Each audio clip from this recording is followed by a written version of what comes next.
Pour faire comprendre l'ID, c'est une organisation qui est issue d'une réflexion. C'est quelque part de quelle manière nous pouvons créer un modèle économique participatif. C'est-à-dire qu'on a l'habitude où on a beaucoup d'associations dans nos villages. On peut avoir 5 ou 6 associations dans un même village. Donc quand on regarde ça à l'échelle de toute la région du Guilimara ou à l'échelle de la Mauritanie, c'est des milliers d'associations. Alors, l'ID est tiré de cela. Quelle est l'expérience qui nous permet aujourd'hui de se dire il faut créer une organisation rassembleur. Ce qui nous manque, c'est le rassemblement. Les rassemblements, pas simplement des hommes, mais des énergies, des idées, des méthodes de travail. Donc, l'ID est une manière de travailler. C'est une autre manière de travailler. Créée en 2015, l'association LEAD Ensemble pour l'espoir et le développement s'est donné pour objectif de contribuer au développement et à la réduction de la pauvreté des populations vulnérables par le biais de la solidarité et des solutions d'autonomisation. On l'a fondée parce qu'on a trouvé qu'il était nécessaire de créer ce rassemblement à la fois des hommes, mais aussi la massification des projets.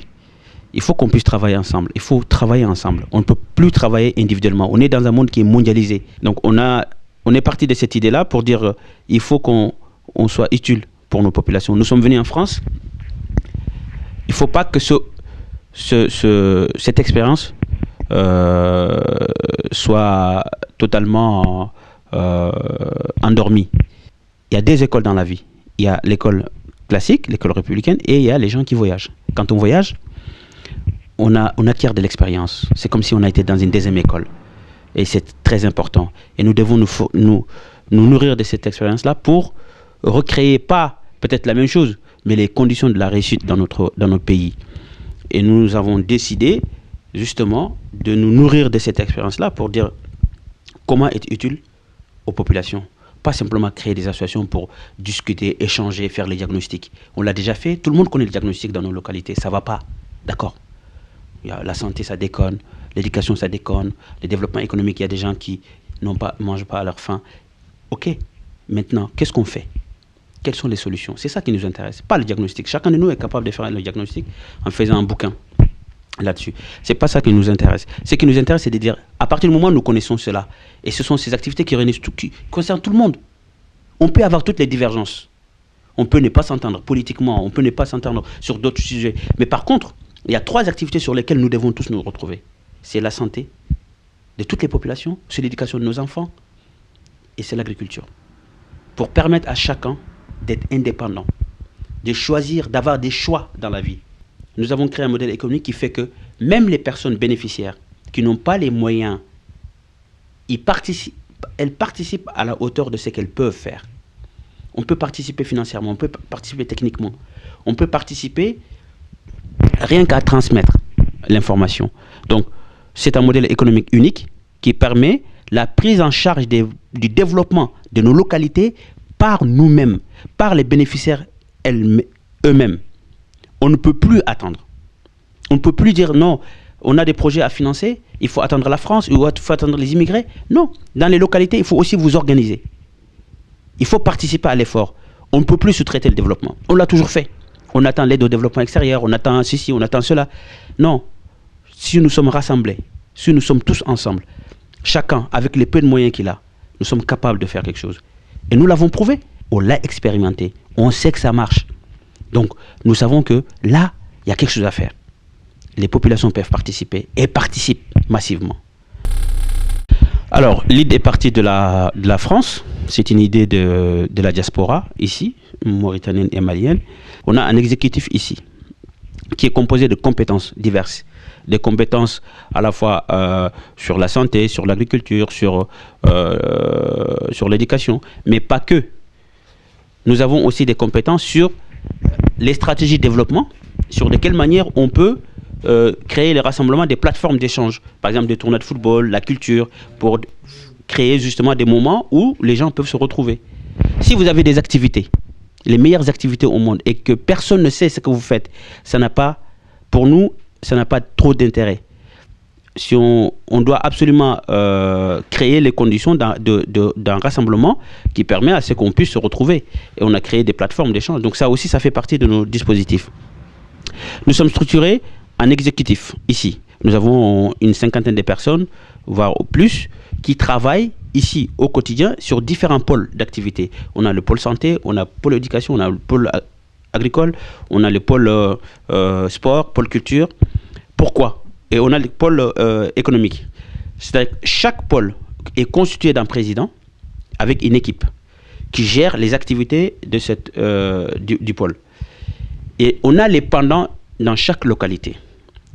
On a créé des comités de pilotage à Bamako, parce que nous travaillons au Mali.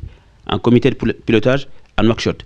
Ces comités de pilotage, on vient d'en créer à Dakar. Ces comités de pilotage sont des comités de pilotage qui sont au plus près de l'administration centrale, parce que nous travaillons en étroite collaboration avec l'administration, avec l'État. Nous ne pouvons plus travailler seuls. Nous devons conjuguer nos efforts. Nous sommes la société civile. L'État, c'est l'État. Et donc, nous devons travailler ensemble. Donc, nous impliquons l'État sur tout ce que nous faisons. Nos financements sont des cofinancements. On finance et l'État finance. Et c'est ce qui fait que nous avons besoin de créer des comités de pilotage avec des coordinations régionales qui sont basées au niveau de chaque capitale à Nouakchott. Coordination régionale qui est sous la responsabilité d'un comité de pilotage composé d'un certain nombre de compétences aussi, comme nous le faisons ici. Au niveau des régions, quand nous avons des activités, par exemple au Guidimara, nous avons une coordination régionale qui est composée d'un coordinateur national et qui gère un certain nombre de salariés qui traitent qui accompagnent l'ensemble des actions et qui sont déployées dans les localités. Dans chaque localité, nous avons recréé un comité de pilotage qui est dirigé par quelqu'un du village qui gère l'activité avec aussi un certain nombre de membres techniques. C'est-à-dire que nous avons une cascade de responsabilités, une cascade de structures qui permet d'être liés et connectés à chaque fois. Il faut impliquer les gens. On ne peut pas travailler en étant en France, en voulant recréer ces conditions-là qui sont très difficiles parce que ça demande de l'humain, ça demande de l'investissement humain, ça demande beaucoup d'engagement. On ne peut pas faire ça simplement en étant à Paris, en donnant des leçons aux gens sur le terrain. Non, c'est en impliquant les gens, en les formant, en créant des outils et des dispositifs qui permettent à ce que ça puisse être piloté de façon continue. On ne peut pas avoir des discontinus. Sur les activités que nous faisons, sur la santé, on a besoin au quotidien, on a des gens qui vont se consulter chaque jour. On a des évacuations sanitaires, on a de la maternité, on a tout un tas d'activités qui font qu'on a besoin d'avoir des personnes sur le terrain qui savent faire et qui sont là, qui sont motivées. Donc voilà, de la France, qui est l'exécutif, le corporate, mais il y a aussi sur le terrain un certain nombre de structures qui permettent de créer le lien avec l'intégralité des structures qui sont dans les localités, dans les capitales régionales. Quand on arrive dans une localité, on fait en sorte qu'on puisse recenser avec la collectivité locale, la mairie, les autorités locales, les villages, les responsables des villages, les membres du comité de pilotage de l'association LEAD. On essaie de faire un recensement sur un certain nombre de critères pour identifier les personnes qui n'ont pas les moyens, les personnes indigentes. On leur donne une carte de santé. Ces personnes, lorsqu'elles se rendent dans le centre de santé, elles sont prises en charge intégralement parce qu'il y a un certain nombre d'outils que nous mettons à disposition des centres de santé pour tracer et pour pouvoir facturer à la fin de chaque mois. Mais en même temps, nous avons, au-delà de ces dispositifs-là, mis en place d'autres qui permettent, par exemple, la prise en charge de la maternité de toutes les femmes enceintes. Une femme, lorsqu'elle est en état de grossesse, surtout dans ces zones rurales, elles n'ont pas l'habitude d'aller se consulter. Le suivi de la grossesse, c'est quelque chose de très important. Et donc, nous nous sommes dit, il faut offrir cette possibilité à l'intégralité des femmes, sans aucune condition de ressources. Vous êtes une femme en état de grossesse, nous devons vous aider. Nous devons faire en sorte que quand vous allez dans le centre de santé, vous n'avez pas peur de payer quoi que ce soit. Donc, allez vous consulter pour prévenir. Et nous l'avons mis en place. Nous avons le troisième dispositif, c'est les évacuations sanitaires. Vous savez, dans ces localités-là, quand une personne tombe malade, si elle n'a pas les moyens de payer l'ambulance, elle ne peut pas partir, malgré votre état de santé. Nous nous sommes dit, ce n'est pas de la dignité humaine. Il faut remettre ça au cœur de nos préoccupations. On ne peut pas laisser quelqu'un mourir parce qu'elle n'a pas le moyen. C'est pas possible. Donc, de quelle manière nous pouvons protéger ces personnes? Nous l'avons pris en charge intégralement pour tous les patients. À partir du moment où le médecin ou l'infirmier d'État ou le major décide de transférer un malade, on paye le transport via une ambulance, un véhicule médicalisé, gratuitement, pour toutes les populations. Parce que c'est une nécessité, parce que c'est une urgence. Le quatrième dispositif, c'est la formation des infirmiers. Nous avons créé depuis l'année dernière un dispositif de formation des infirmiers et des sages-femmes ici en France. Nous faisons venir les infirmiers et les sages-femmes de nos localités, des zones rurales, qui, depuis leur formation initiale, n'ont jamais bénéficié d'autres formations, d'autres types de formations. La France est un grand pays, est un pays qui est en avance sur la santé. Donc nous avons voulu faire partager cette expérience à nos infirmiers. On les fait venir, ils font une immersion de un mois et demi dans les hôpitaux français ici, aux côtés des médecins, aux côtés d'autres infirmiers, aux côtés de sages-femmes, aux côtés de pédiatres, pour acquérir des nouvelles compétences, pour acquérir des nouvelles méthodes, pour voir rien que la prise en charge des malades. Chez nous, on voit bien la différence quand on part dans un centre de santé ou dans un hôpital. On se sent abandonné, on ne se sent pas aimé. Ici, quand vous allez dans un hôpital, vous avez l'impression que les infirmiers et les sages-femmes, ce sont votre famille. Rien que ça rassure le malade. Donc ces compétences-là, cette manière de faire, nos infirmiers doivent la vivre. Et c'est ce que nous avons fait, et nous allons continuer encore cette année à faire en sorte que ça soit pris en charge, parce que ça permet de protéger nos populations. Le cinquième dispositif sur la santé, c'est la formation de sages-femmes, parce que nous sommes dans des zones rurales. Et nous avons suffisamment... on n'a pas suffisamment de sages-femmes qui puissent protéger nos femmes. Qu'est-ce que nous avons fait? On a fait une convention avec des écoles de santé publique pour former des sages-femmes dans ces écoles. Et ces sages-femmes, leur spécificité et la particularité de cette formation, c'est que c'est des personnes qui viennent des localités. Une femme qui est formée, qui vient de Darfour, au bout de 2 ans de formation de sage-femme, elle retourne dans sa localité, elle reste. Ce qui veut dire qu'il n'y aura plus de désert médical dans cette localité, parce qu'elle est native de cette localité, elle est mariée là, elle exercera là. Nous avons besoin de cette méthode pour éliminer ce manquement du personnel de ressources humaines qui est assez criant dans toutes les régions. Il n'y a pas que la Mauritanie, il y a au Mali. Donc, il faut trouver des solutions, il faut innover pour faire en sorte qu'on puisse éradiquer un certain nombre de difficultés liées à la santé. C'est une personne qui a appelé son ami, qui dit: écoute, cher ami, moi j'ai l'ordonnance de ma maman, j'ai pas les moyens de payer. Est-ce que tu peux m'aider?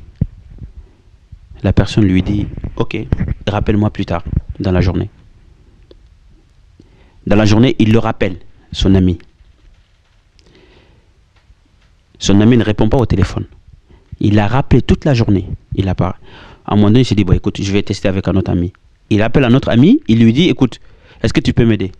Celui-là, il dit: non, mais moi, j'ai pas les moyens, je peux pas t'aider. Ouais, il était en fin de journée, il rentre chez lui, il trouve les médicaments à côté de sa maman. Il dit: mais comment ça? Qui a ramené ces médicaments? Son frère lui dit: c'est un de tes amis qui est venu, qui a déposé les médicaments et qui est parti. Si tu vas, tu vas le rencontrer. Si tu sors, tu fais vite, tu vas le rencontrer. Il dit: d'accord. Il est parti le rencontrer. Il dit: mais toi, qu'est-ce qui s'est passé? Toute la journée, tu m'as dit de t'appeler. Je t'ai appelé et tu n'as pas répondu au téléphone. Il dit: oui, tu m'as appelé.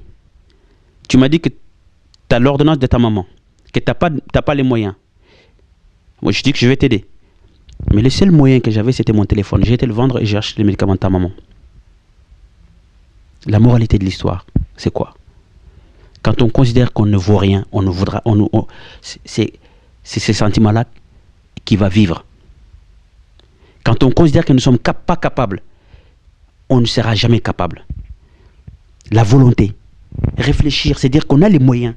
Il faut croire en ce que nous avons de bon et ce que nous avons aussi d'intelligent. Nous sommes intelligents. Les Européens ne sont pas plus intelligents que nous. La plupart des cadres ici, ils travaillent dans des grandes entreprises. Il y a beaucoup de chefs d'entreprise, il y a beaucoup de médecins africains ici. Pourquoi nous n'avons pas pu créer les mêmes conditions chez nous? Parce que nous ne l'avons jamais accepté. Parce que nous avons toujours considéré que nous, non, c'est pas possible. Pas nous, en Afrique, on n'est pas capable de faire. Nous, on n'est pas capable de faire. Mais à partir du moment où vous dites que vous n'êtes pas capable de faire, vous ne serez jamais capable de faire. On a des cerveaux, on a des gens qui travaillent, qui ont travaillé à la NASA. Ils sont maliens, ils sont mauritaniens. On a des grands informaticiens qui font vivre ce pays, l'économie de ce pays. On a des médecins, on a des chercheurs, on a des professeurs. Qu'est-ce qu'on se pose la question? Qu'est-ce qu'on se dit? Non, nous ne sommes pas capables. Non, c'est l'Afrique. Oh non, c'est chez nous. Non, tu ne seras jamais capable de faire. Mais tant qu'on dit ça, on n'y arrivera pas. Notre gros problème, c'est celle-là. Nous sommes solidaires. Nous sommes solidaires. Les Africains, ils veulent être solidaires. Mais à chaque fois qu'on a une initiative, ils vont te dire non, on n'est pas capable. On n'est pas comme l'Occident. C'est pas chez vous. C'est pas... Mais c'est faux. Nous sommes capables de faire. Alors, cette démarche, elle est liée justement au fondement même de notre association. Rassembler. Pour mieux se respecter, pour mieux travailler ensemble, il faut se connaître. Il faut rassembler le pays. Il faut rassembler la région. La région de Guilimara est une très belle région en Mauritanie. Pas par son environnement, mais par la beauté de la culture, la diversité des cultures. Il y a toutes les cultures mauritaniennes qui sont concentrées dans cette région. C'est la plus belle manière de montrer que nous sommes unis, tous ensemble pour ces projets. De quelle manière nous pouvons faire cela? Nous avons mis en place, depuis 3 ans, quelques dispositifs sur l'éducation. Parce que nous n'avons jamais vu, dans aucun pays au monde, nous n'avons jamais vu aucun pays développé, ou aucune région développée, voire aucune famille développée, où on a dit, ils sont tous analphabètes. Ils n'ont pas été à l'école, ils n'ont pas étudié. L'éducation est la base de tout. Sauf que nous ne l'avons pas compris. Le premier mot de l'islam, c'est Iqra. Nous l'avons abandonné. On ne peut pas se développer si la scolarisation n'est pas la norme. Si l'éducation n'est pas la norme. Et nous avons créé des dispositifs pour faire en sorte que chez nous, dans nos localités, les enfants puissent aller à l'école. Aider les enfants à aller à l'école. Si on veut se développer, on ne verra jamais une lueur de développement. Si nous avons le rapport taux d'analphabète plus important que les personnes alphabétisées, il faut que le rapport s'inverse. Tant que le rapport est comme ça, nous ne pouvons pas nous développer. Il faut qu'il y ait beaucoup plus de personnes scolarisées chez nous. Le rapport doit être beaucoup plus important. Et à ce moment-là, nous pouvons commencer à nous développer. Nous avons mis en place 2 dispositifs. Un premier, c'est le voyage scolaire. Le voyage scolaire, c'est de permettre à des enfants de venir ici en France durant l'été. Pas simplement un voyage simplement touristique. C'est un voyage culturel et pédagogique. Ils vont à l'école, dans les écoles de la ville de Bervilliers. Ils visitent les monuments historiques. Ils participent à plein d'activités. Ce voyage scolaire a permis à plus d'une trentaine d'enfants de bénéficier de ce dispositif. Nous avons mis en place des cantines scolaires. Parce que nous savons très bien que lorsqu'on a faim, on n'est pas concentré. On ne peut pas mobiliser toutes ses facultés intellectuelles. Donc, aider l'enfant à se concentrer, à se dire « j'ai pas faim », à ne pas avoir faim, à rester concentré sur l'objectif, c'est majeur. Voilà ces 2 dispositifs que nous développons. Et notre réflexion cette année, nous sommes dit quoi? Depuis 3 ans, on fait venir des enfants en France. De quelle manière nous pouvons garder ces fils-là? Ces enfants deviennent les enfants de l'ID. Ça veut dire quoi? Ça veut dire que désormais, nous les suivons jusqu'à leur université. Cela permet aux autres enfants aussi d'avoir de la motivation et de dire il faut qu'on se batte aussi. Nous avons souhaité les rassembler dans une localité. Nous avons décidé chaque année d'aller dans cette région, de prendre une localité, de faire un événement qui rassemble tout le pays et même au-delà, toute la région de Guilimara et partout nos partenaires dans le pays, l'État, les collectivités territoriales, les enseignants, les infirmiers, les médecins. Tout le monde se retrouve dans cette localité pendant 2 jours pour travailler encore davantage sur tous les dispositifs. Mais surtout, pour garder les liens avec les enfants. Tous les enfants sont présents, sont venus. C'est ce que nous avons fait à Dafor. Cette année, ça a été Dafor, une localité du Guilimara. en Mauritanie, où on a eu un moment formidable de rassemblement, où cette localité, c'est toute la localité, tout Darfour était debout. Tout le Guidimara a fait acte de présence. Nous avons passé 2 jours ensemble avec un concert à la clé de Demba Tandia, l'artiste international soninké, qui a offert à toutes ces populations-là un concert géant, énorme, qui ne s'est jamais produit au Guidimara. Aujourd'hui, nous avons créé cette dynamique au Guidimara, en Mauritanie, au Mali, et nous allons le faire ailleurs. Parce que c'est important, parce que c'est des bonnes pratiques qui ne demandent pas de la science infuse, mais qui demandent un minimum d'organisation, un minimum de volonté et un minimum de capacité à rassembler les gens. Les derniers mots, c'est de dire croyons à l'avenir et en nous. Moi, c'est très important. Il faut croire que nous sommes capables, que nous sommes intelligents. Il ne faut pas se dire qu'on est laid, il faut dire qu'on est beau. Ne nous arrêtons pas aux difficultés en disant « Ah, il va y avoir des difficultés, ah, il y a des difficultés ». Non, il faut se battre. Bien sûr qu'il y aura des difficultés, mais nous sommes capables de les résoudre. Nous sommes capables collectivement de réfléchir ensemble et d'être innovants davantage. Nous avons besoin des gens. Tous les gens qui nous regardent ou qui nous écoutent, donnez-nous des idées, venez, travaillons ensemble. Il n'y a que ça qui compte. Sauver la femme qui est en état de grossesse et qui va accoucher et qui est dans une complication. Aider une personne qui n'a pas les moyens et qui souffre. Imaginez, vous avez une rage dedans. Vous n'avez pas les moyens. Imaginez, vous avez un enfant qui est malade, votre enfant, votre propre enfant. Vous n'êtes pas capable de le soigner. Imaginez, vos enfants ne vont pas à l'école. Croyons à ce que nous sommes capables de se rassembler aussi et de dépasser tout ce qui nous différencie, toutes nos différences. Au sein de l'ID, vous avez des ministres qui sont adhérents, vous avez des secrétaires généraux, vous avez des maires, vous avez des députés. Ils ne sont pas des mêmes bords politiques. C'est ce qui nous a ruinés dans nos pays. On fait de la démocratie dans des pays où nous avons 80% d'analphabètes. C'est très difficile. D'où tous nos problèmes. Nous devons être engagés.